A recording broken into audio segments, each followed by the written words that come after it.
Assalamualaikum warahmatullahi wabarakatuh. Perkenalkan, nama saya Amanda Sri Nur Anggraini dengan NPM 102211136.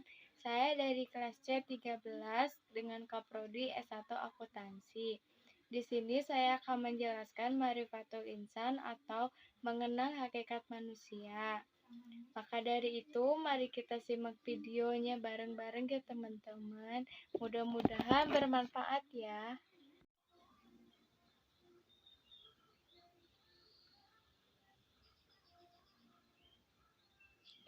Ma'rifatul Insan terbagi menjadi 4 materi, yaitu yang pertama, Ta'rif al-Insan atau pengenalan manusia.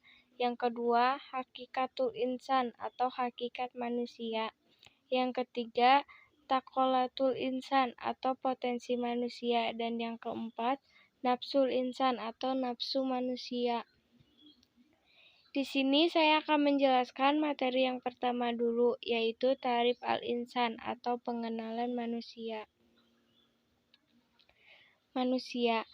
Manusia adalah salah satu makhluk ciptaan Allah Subhanahu wa Ta'ala yang memiliki peranan penting dalam kehidupan di muka bumi. Manusia juga dipandang sebagai makhluk yang paling tinggi derajatnya dibandingkan makhluk Allah Subhanahu wa Ta'ala yang lainnya. Bahkan Allah menyuruh para malaikat untuk bersujud kepada Adam alaihi salam. Allah menciptakan manusia dari 2 unsur, yaitu yang pertama dari tanah.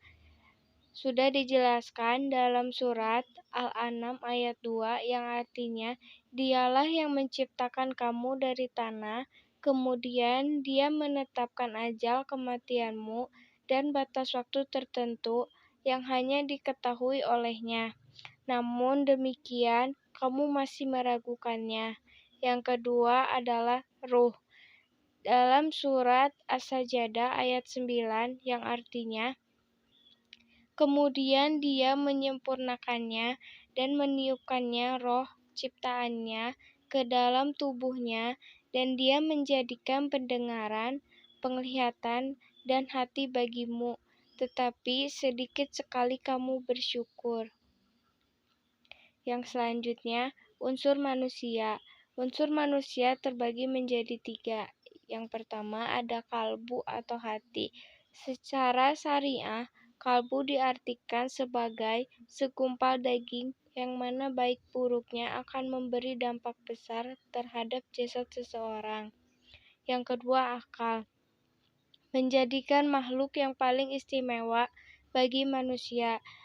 Sudah dijelaskan dalam surat Al-Hajj ayat 46 yang menjelaskan tentang akal. Yang ketiga, jasad.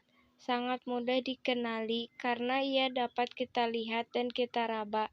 Karena itu tidak ada perbedaan tentang hakikat jasad ini. Yang selanjutnya, amanah manusia. Yang pertama, al-ibadah. Manusia diwajibkan untuk ibadah. Yang kedua, al-khalafah atau kepemimpinan di muka bumi. Materi yang kedua, hakikatul insan atau hakikat manusia. Selanjutnya, makhluk terbagi menjadi 4. Yang pertama, alal fitrah, berada di atas fitrah. Fitrah adalah sifat asal, kesucian, bakat, dan pembawaan. Yang kedua, lemah, dalam keadaan dhaif atau lemah. Yang ketiga, bodoh. Manusia diciptakan dalam keadaan jahil atau bodoh. Yang keempat, fakir. Manusia juga diciptakan oleh Allah Subhanahu wa Ta'ala dalam keadaan fakir atau butuh atau berkehendak kepada pemberinya. Yang selanjutnya, dimuliakan atau mukarrom. Yang pertama, dengan ditiupkannya ruh. Yang kedua, memiliki keistimewaan. Yang ketiga, ditundukkannya alam kepadanya. Yang selanjutnya, dibebani. Dibebani dibagi menjadi 2. Yang pertama, ibadah, yaitu taat kepada Allah dengan melaksanakan perintahnya, baik berupa perbuatan maupun perkataan. yang berupa lahir maupun batin. Manusia diwajibkan untuk ibadah. Yang kedua, khalifah. Di antara tugas khalifatul fil ardi ialah menegakkan hak dan keadilan di muka bumi, membersihkan alam ini dari perbuatan najis, syirik, fasik, serta meninggikan kalimat Allah. Yang selanjutnya, bebas memilih. Allah Subhanahu wa Ta'ala telah menunjukkan kepada manusia bahwa jalan kebaikan dan jalan keburukan, dan telah diberikannya pula kepada mereka akal untuk membedakan mana yang baik dan mana yang buruk, sehingga ia dapat memilih yang baik untuk dikerjakannya dan yang buruk untuk ditinggalkan. Balasan atau pertanggungjawaban. Setiap perbuatan pasti akan mendapatkan pembalasan atas apa yang telah diperbuat. Allah akan hendaklah manusia dapat memilih apa yang ia lakukan. Dapat memilih ada dua. Yang pertama berakibat ke surga, yang kedua berakibat ke neraka. Materi yang selanjutnya ialah takolatul insan atau potensi manusia. Potensi manusia. Potensi manusia adalah kemampuan yang mempunyai kemungkinan untuk dikembangkan, kekuatan, kesanggupan, daya. Dan manusia adalah makhluk yang berakal budi, mampu menguasai makhluk lain. Dapat disimpulkan, potensi manusia adalah suatu hal yang memungkinkan seseorang dapat mengembangkan kekuatan, kesanggupan, dan daya. Potensi manusia terbagi menjadi tiga, yaitu yang pertama, potensi pendengaran adalah kemampuan untuk mengenali suara. Yang kedua, potensi penglihatan, kemampuan untuk mengenali cahaya dan menafsirkannya. Yang ketiga, potensi hati. Hati menurut sains merupakan sebuah kelenjar yang terbesar di dalam tubuh manusia. Al-mas'uliyah atau tanggung jawab. Yang pertama, al-amanah atau sikap amanah. Sikap amanah merupakan sesuatu yang dipercayakan untuk dijaga, dilindungi, dan dilaksanakan.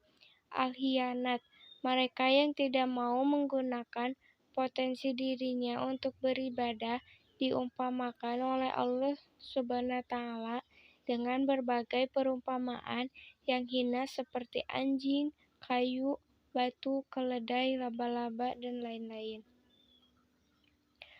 Materi selanjutnya ialah nafsul insan atau nafsu manusia.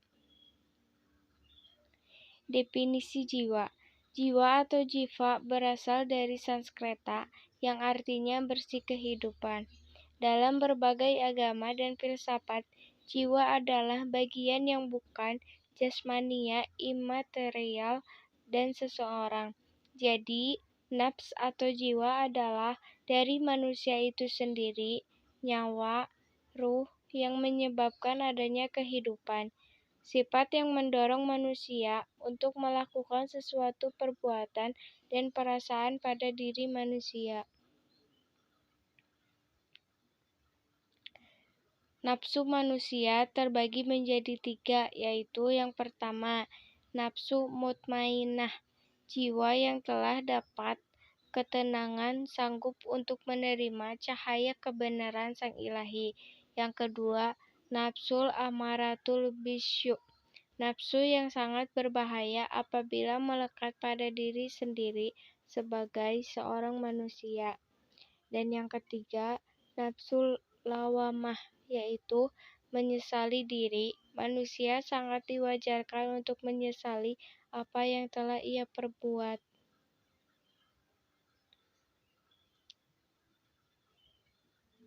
Setelah kita simak videonya, kita sudah tahu Ma'rifatul Insan itu ada berapa, terus pengertiannya apa, manusia itu diciptakan dari unsur apa saja, potensi manusia itu apa. Mungkin itu yang dapat saya presentasikan. Mohon maaf. maaf apabila banyak kesalahan atau banyak kekurangannya. Wabillahi taufiq wal hidayah. Wassalamualaikum warahmatullahi wabarakatuh. Jangan lupa like, komen, dan subscribe ya teman-teman. Terima kasih. Bye-bye.